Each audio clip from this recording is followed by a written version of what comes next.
Before we start building out the model, the best practice is to begin with planning and designing. We are not only focusing on the technique and numerical works, the structure and presentation are equally important for a model.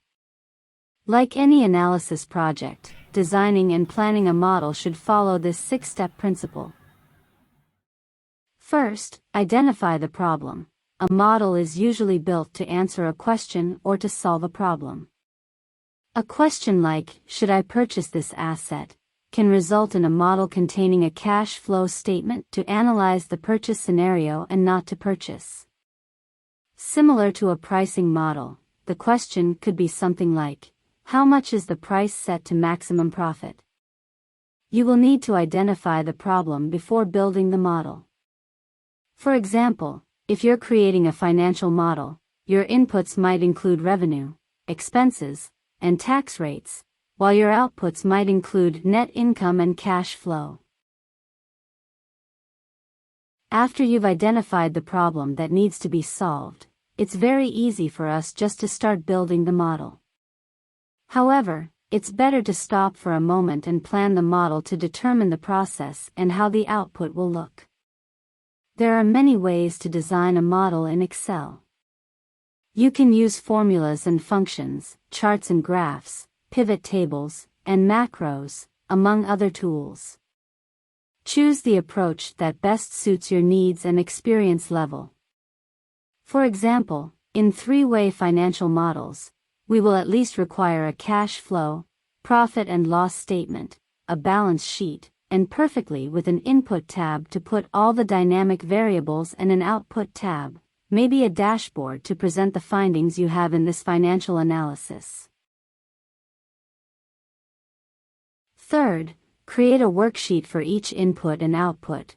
To keep your model organized, create a separate worksheet for each input and output. Label each worksheet clearly and use consistent formatting to make it easy to read.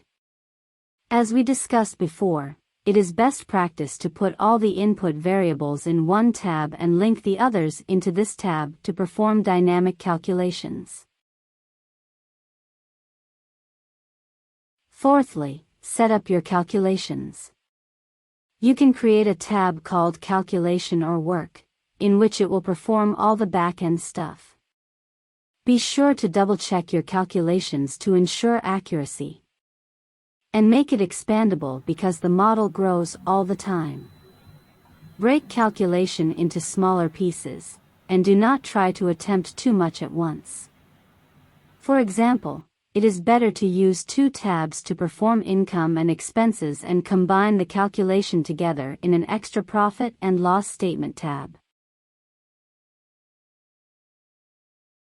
Next, after you complete all the calculations and link them up, add formatting and visuals like graphs and charts. Formatting and visuals can make your model easier to read and understand. Use colors, borders, and shading to highlight important data. Create charts and graphs to visualize your data. The last step, test your model. Once it is complete, test it with different scenarios to ensure it is working as expected. It would probably go into an ad hoc phase, during which you will continue developing the model by different scenarios, talk with your teams, subject matter experts, or clients to ensure the model has provided the solution for the problem, and adjust as necessary.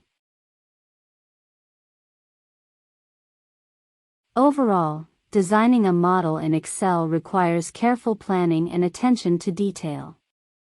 Beginning with identifying the problem. Following with planning and designing. Then organizing the model into separate tabs. Set up accurate calculation.